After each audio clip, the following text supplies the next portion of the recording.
Olá, pessoal. Antes da gente iniciar o conteúdo, eu vou apresentar os integrantes do nosso grupo de ortodontia, trabalho de ética e legislação.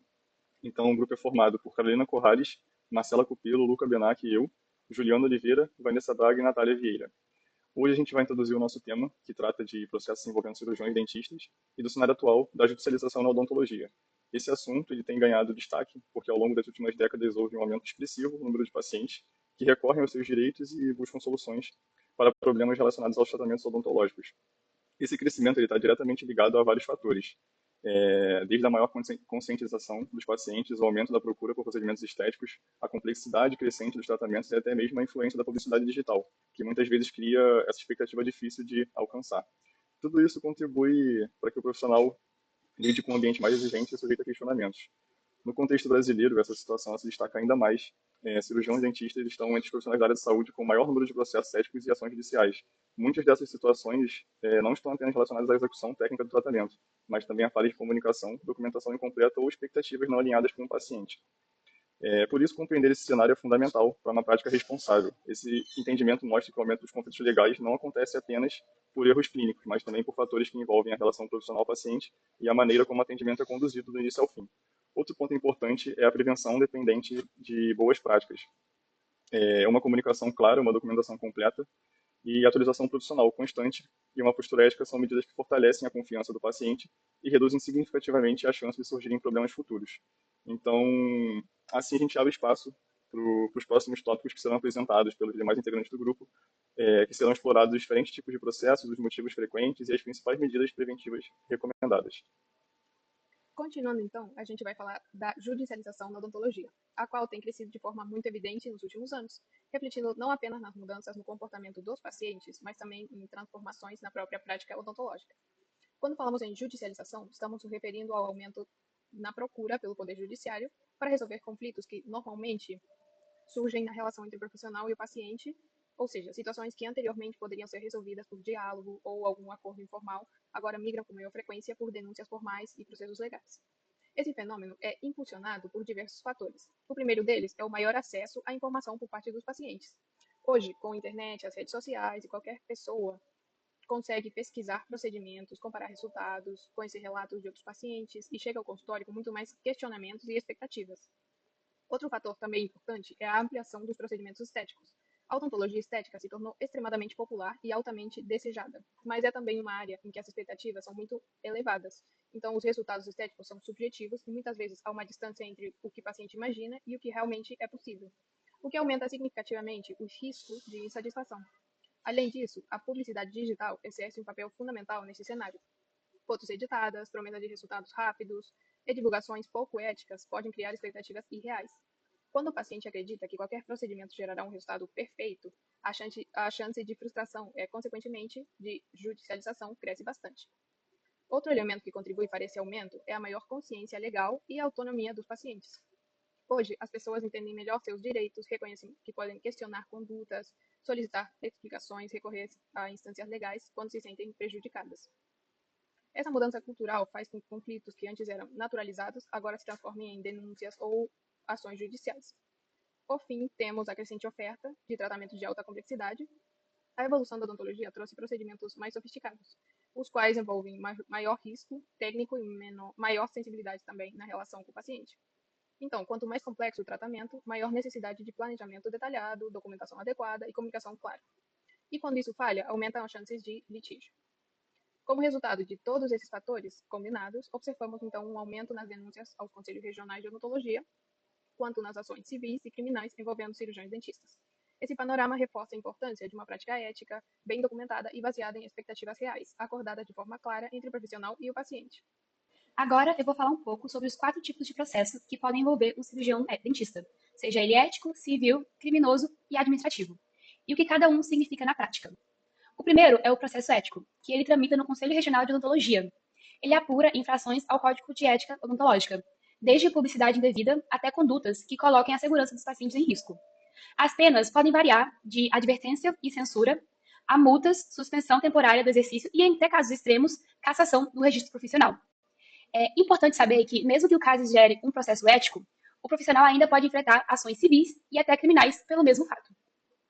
O segundo, temos o processo civil, que é a cassação de indenização movida pelo paciente, e buscando reparação por danos materiais, morais ou estéticos. Nesses casos, a perícia técnica costuma ser determinante para avaliar se houve um erro técnico e estabelecer nexo causal. Note que a clínica pode responder de forma objetiva, como fornecedor de serviço, e o dentista, em regra, de forma subjetiva, ou seja, precisa ser demonstrada a culpa. O terceiro, a gente tem que é o processo criminal, que é menos comum, mas quando ele ocorre, o fato configura crime. Por exemplo, lesão corporal causada por imperícia culposa ou até exercício ilegal da profissão. Aqui, a investigação policial e a ação do Ministério Público, e também uma ação do Ministério Público. Uma condenação penal pode acarretar pena privativa da liberdade e também influenciar processos éticos e civis relacionados. E o último, e não menos importante, a gente tem um processo administrativo, que decorre de irregularidades sanitárias ou legais, como falta de registro, condições de biossegurança inadequadas, utilização de insumos irregulares, entre outros. Essas ações são normalmente conduzidas por órgão de vigilância sanitária, como a gente tem aqui no Brasil a Anvisa, e elas podem resultar em multas, atuações e até interdição do estabelecimento. O CRO frequentemente atua em conjunto com a vigilância em fiscalizações. Bom, continuando. Nos últimos anos, a odontologia no Brasil tem enfrentado um aumento significativo no número de processos contra dentistas. Esse crescimento está ligado ao maior acesso à informação, ao impacto das redes sociais, ao aumento das demandas estéticas e ao fato do paciente estar mais consciente dos seus direitos. Hoje, ser um bom profissional não envolve apenas a técnica, mas também a comunicação clara, documentação completa e a postura ética constante. O principal motivo de litígio é a falha na comunicação. Grande parte das ações não nasce de um erro técnico, mas da falta de explicações sobre riscos, limitações e possíveis complicações. Quando o consentimento informado é fraco ou inexistente, o paciente tende a alegar negligência. Na área estética, isso se intensifica, porque os resultados são subjetivos e as expectativas geralmente muito altas. Os procedimentos estéticos, como facetas, lentes de contato, clareamento e gengivoplastia, lideram as queixas. Muitas vezes o problema é a expectativa irreal do paciente, que acredita que o dentista tem a obrigação do resultado. Por isso, contratos, fotos, planejamento digital e registros são essenciais para evitar conflito. Na ortodontia, os litígios estão ligados ao tempo prolongado de tratamento, recidivas, problemas como reabsorções radiculares e dor, além da falta de documentação completa. Quando não tem radiografias, fotos ou registros de evolução, o dentista perde a principal forma de comprovação que tratou corretamente aquele paciente. Na implantodontia também tem muitos processos, principalmente devido a complicações cirúrgicas, como falha de ósseo de integração, infecções, lesões nervosas, perfurações e perda do implante. Muitas dessas intercorrências podem ocorrer mesmo com a técnica adequada, mas sem planejamento claro e comunicação prévia, o paciente tende a interpretar como um erro. Em cirurgia, especialmente terceiros molares, surgem queixas como parestesias, comunicações bucosinusais, hemorragias e infecções. Novamente, a falta de orientação prévia e acompanhamento documentado amplia o risco de processos. Um ponto de vista comum a praticamente todas as áreas é um prontuário incompleto ou inexistente. Do ponto de vista legal, quando não tem documentação, prevalece a versão do paciente. A ausência da anamnese detalhada, exames complementares, contratos, termos de consentimento e fotografias é um dos maiores fatores de condenação contra dentistas. Além disso, conflitos financeiros, como valores não acordados, reajuste, contrato incompleto ou abandono de tratamento, também geram muitos litígios, que muitas vezes surgem de simples desentendimentos administrativos. Portanto, os processos contra dentistas geralmente refletem falhas de comunicação, falta de documentação e expectativas não alinhadas. Bom, agora nós vamos falar sobre as especialidades com mais processos judiciais no Brasil. Segundo o Jus Brasil, entre 2015 e 2019, diferentes estados brasileiros apresentaram um padrão semelhante na judicialização odontológica. No Rio de Janeiro foram registrados 393 processos contra cirurgiões dentistas, mas principalmente envolvendo implantodontistas, endodontistas e ortodontistas, além de alguns casos relacionados à cirurgia e traumatologia bucomaxilofacial. Em São Paulo, entre 2015 e 2016, ocorreram 80 ações cíveis que, embora apenas 5 envolvessem procedimentos cirúrgicos, a cirurgia de traumatologia bucomaxilofacial ocupou o terceiro lugar no coeficiente processual quando consideradas as especialidades.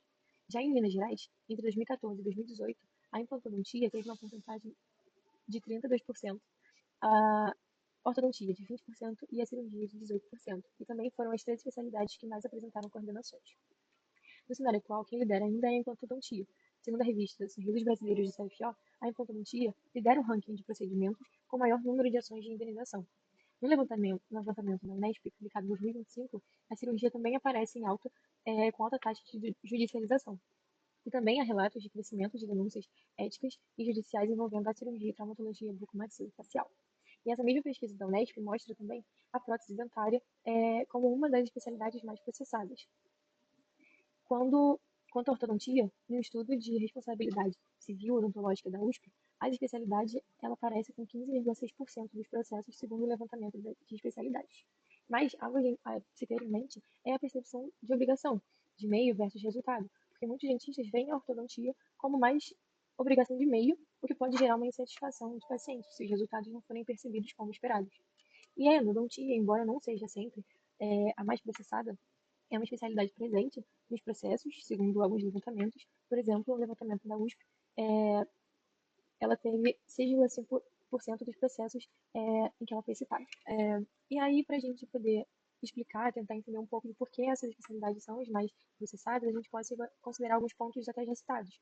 Por exemplo, a expectativa de resultado. Especialidades como ortodontia, prótese, ortodontia envolvem resultados estéticos ou funcionais que são muito visíveis e perceptíveis pelo paciente. Então, eles podem criar expectativas altas em cima do tratamento e isso pode gerar uma ação contra o cirurgião dentista.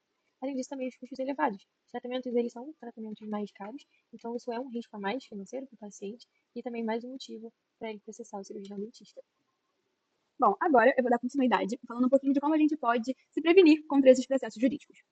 E o primeiro passo é algo que deveria ser algo da nossa rotina mesmo, ele tem que estar ali com a gente sempre, que é o hábito de fazer uma documentação impecável desse paciente desde o primeiro dia que a gente encontra com ele. Ou seja, a gente precisa aprender a investir tempo na anamnese, investigar as queixas principais que esse paciente pode ter, o histórico médico, tanto sistêmico quanto odontológico, saber o que já aconteceu com esse paciente, até para a gente entender também o paciente, né, dentro do contexto dele, mas também para a gente se precaver. Então, além de fazer uma anamnese, é importante que a gente peça exames complementares, tire fotografias, tudo para a gente deixar bem amarradinho ali como esse paciente chegou para a gente e a partir dali que a gente vai começar a fazer as internações e os procedimentos. Falando especificamente da ortodontia, né, que temos consultas mensais com esses pacientes, é muito importante que a gente invista um tempo também anotando, né, cada procedimento que a gente fez, tirar fotos, né, ao longo do tratamento também, para ir deixando essa documentação bem concisa, bem consistente, para a gente ir fazendo um histórico, né, um banco de informações sobre esse paciente, para caso algum dia ele venha contestar, a gente ter exatamente ali o que mostrar em nossa defesa, né. Uma coisa também que é muito importante é trabalhar com termo de consentimento sempre, e nesse caso, esses termos de consentimento, eles precisam incluir os riscos, né, e as limitações do procedimento. Por exemplo, se você for fazer um clareamento, é muito importante que você diga que se o dente for ou uma coroa, se tiver restauração prévia, que você não vai conseguir alterar a cor daquele dente em específico, né? Então, é importante que o paciente saiba disso, mas é importante também que tenha isso em um termo escrito, porque depois, se no futuro ele for fazer algum tipo de processo contra você, tá lá escrito de forma bem clara, isso também é muito importante, que ele já sabia que aquele dente não iria clarear, por exemplo. Mas, tirando assim o exemplo do clareamento, todas as áreas da odontologia, qualquer tipo de procedimento, se você tratamento ortodôntico, você tem que falar ali das limitações e tudo mais. Dando continuidade, né, a fotografia, tão presente hoje no nosso dia a dia e de tão fácil acesso, que pode ser feita até com o celular, ela é uma ferramenta muito interessante de se introduzir também na nossa rotina clínica, exatamente para a gente se proteger. Então, por exemplo, no tratamento de clareamento, é praticamente obrigatório que você tenha fotos durante esse tratamento, e assim a gente consegue ver exatamente como é que os dentes estavam previamente ao tratamento. Então, se o paciente falar que não clareou nada, por exemplo, mas você tem aquela foto para comparar, é algo que pode te ajudar muito, inclusive evitar um processo, e também fazer radiografias periódicas dependendo do tratamento, como se, por exemplo, no caso de endodontia, né, é interessante fazer uma radiografia depois para ver se aquela lesão diminuiu, ou também em tratamentos ortodônticos, quando já tem ali em torno de 9 meses de tratamento, é interessante fazer uma radiografia panorâmica para ver se tem alguma reabsorção ativa, se tem alguma coisa acontecendo, que também é uma forma super importante e simples de se precaver de processos. Mas falando de fotografias, né, é muito importante que após tirar essas fotos, elas sejam armazenadas em um lugar seguro, né, que não vai ter um vazamento, e o paciente precisa estar seguro disso, né, que ele precisa confiar em você, então explica para o paciente que vai ser armazenado, que não vai ser divulgado de forma alguma, e se porventura você tem o objetivo de divulgar essa imagem, o paciente precisa assinar, ele precisa disponibilizar o uso dessa imagem, tá? Inclusive em artigos científicos e tudo mais. Então, trabalhar também com essa comunicação no sentido de postar fotos, mesmo que sejam só uma foto simples, assim, que a gente pode achar que é simples, mas para o paciente às vezes é uma super exposição. Então, isso tem que ser algo muito trabalhado e tem que estar também assinado pelo paciente. Por fim, é de suma importância que nós, profissionais, tenhamos noção das nossas limitações técnicas. É muito importante não só saber fazer o procedimento, mas também lidar com as intercorrências. Então, é muito importante a gente realmente só fazer aquilo que a gente sabe controlar, sabe fazer muito bem, que isso, além de evitar qualquer tipo de processo, evita realmente uma heterogeneia, seja lá ela qual for, né? Da menor até a maior heterogeneia. Então, é muito importante a gente estar atualizado cientificamente, porque também é algo que a gente pode dizer, né? Se por acaso, se algum paciente processar, nós podemos mostrar as referências bibliográficas daquele procedimento. Então, é algo que a gente tem que estar sempre respaldado, né, cientificamente, é sempre bom a gente estar sempre estudando. E realmente, conversar sempre com o paciente, eu acredito que a conversa, perguntar se está tudo bem, perguntar se tem alguma dúvida, essas atitudes que parecem simples, elas podem realmente, às vezes, tirar ali, assim, um processo da nossa mão. Então, é basicamente isso que eu tinha para conversar. Para concluir o nosso trabalho, a gente pode ver que o panorama atual mostra que os processos contra estudos dentistas têm aumentado, muito mais por falhas de comunicação e de documentação do que, de fato, por erros técnicos. Hoje, o dentista pode responder em diferentes esferas, como processos éticos, civis, criminais e administrativos. E isso reflete em uma odontologia cada vez mais exigente e judicializada. As especialidades mais envolvidas nesses processos são a ortodontia, implantodontia, prótese dentária e a endodontia, que normalmente eles lidam com tratamentos mais complexos e com uma alta expectativa dos pacientes. Por isso que a melhor forma da gente prevenir esse processo continua sendo uma atuação ética, tendo registros completos, explicações mais claras e uma relação de confiança entre o cirurgião dentista com o paciente. Quando o profissional se comunica bem, documenta tudo certinho dentro do padrão e trabalha dentro dos princípios éticos, o risco de litígio diminui significativamente. Muito obrigada.